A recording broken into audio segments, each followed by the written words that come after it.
Education trust نے جہاں القرآن ایجوکیشن سسٹم جیسے معیاری ادارے قائم کیے ہیں، وہاں پاکستان میں پہلی دفعہ شعبہ تحفیظ کے اساتذہ کے لیے ایک منفرد اور مثالی ٹیچر ٹریننگ ورکشاپ منعقد کی،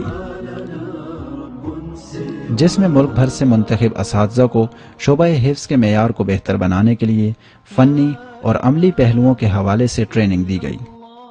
اس ہفت روزہ ورکشاپ کی سرپرستی مدینہ منورہ کی مایہ ناز شخصیت اور ائمہ حرمین کے استاد شیخ خلیل عبد الرحمن حافظہ اللہ نے فرمائی۔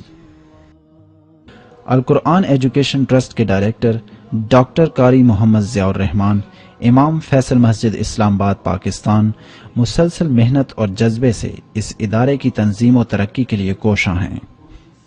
القرآن ایجوکیشن سسٹم کو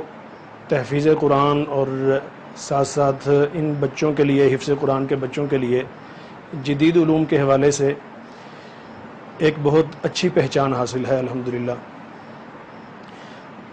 اس سے پہلے چونکہ ہمارے ہاں دینی مدارس کا کوئی رجحان اس طرح جدید علوم کا ساتھ ساتھ کا نہیں تھا،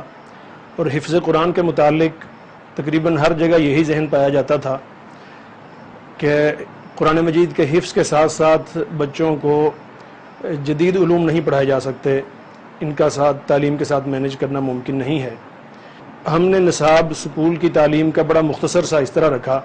کہ حفظ قرآن کے ساتھ ساتھ بچے آسانی سے اسے حاصل کر سکتے ہیں، اسے اخذ کر لیتے ہیں۔ اس میں بچوں کا ایک یونیفارم، صبح بچے جو ہی اپنے گھروں سے آتے ہیں تو آتے ہی ایک ادب کے ساتھ وہ اپنے کلاس کے ماحول میں آئیں، پھر ان کی باقاعدہ ایک اسمبلی ہو، اس اسمبلی میں بچوں کے لیے بڑا الحمدللہ اسماء حسنہ اور درود شریف اور اسی طریقے سے ایک بڑی جامع دعا، تو وہ بچے بڑے الحمدللہ روحانی اور پرسوز انداز میں اسے پڑھتے ہیں۔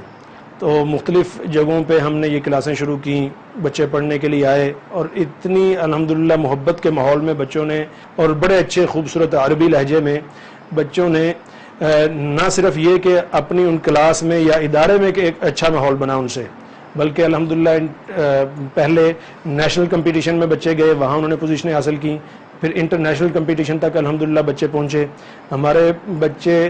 الجیریا کے انٹرنیشنل کمپٹیشن کے لیے الحمدللہ سلیکٹ ہوئے، مکہ مکرمہ کے مقابلے کے لیے الحمدللہ ہمارے بچے سلیکٹ ہوئے۔ تو اسلام آباد کے گرد و نواح سے اس وقت ہمارے پاس 50 سے زائد بچے الحمدللہ پڑھ رہے ہیں، اور یہ 4 کلاسوں پر مشتمل ہے۔ پھر وہ بڑا پیار اور محبت کا ماحول ہے، کبھی بھی ایسا نہیں ہوا کہ کلاس میں کوئی وہ روایتی سوٹی کا استعمال کیا جائے۔ سیدنا انس رضی اللہ تعالیٰ عنہ جو کہ زندگی کا ایک بیشتر حصہ بڑے بچپن سے آئے، اور 18 سال تک کا یا 20 سال تک کا یا 10 سال تک کا مختلف روایات آتی ہیں، اتنا عرصہ نبی اکرم صلی اللہ علیہ وسلم کی صحبت میں رہ کے انہوں نے دین سیکھا، انہوں نے اپنا اخلاق، کردار، اسی طریقے سے تعلیم، علم، عمل، ہر چیز نبی اکرم صلی اللہ علیہ وسلم کی صحبت سے سیکھی۔ تو وہ ایک بڑے محدث تھے، بڑے مفسر تھے، حافظ قرآن تھے، عالم قرآن تھے۔ تو انس رضی اللہ تعالیٰ عنہ فرماتے ہیں کہ میں نے نبی اکرم صلی اللہ علیہ وسلم کی صحبت میں اتنا عرصہ میں رہا، ایک دن بھی کبھی ایسا نہیں ہوا کہ نبی اکرم صلی اللہ علیہ وسلم نے مجھے ڈانٹا ہو۔ تو ہمارے پہلے معلم قرآن مجید کے تو وہ ہیں، ہم نے انہی کو فالو کرنا ہے۔ تو ہم اس موقع پر اللہ تعالیٰ سے دعا کرتے رہتے ہیں، اللہ تعالیٰ ہمیں اپنی اصلاح میں کرنے کی توفیق نصیب فرمائے، اور پھر امت کے لیے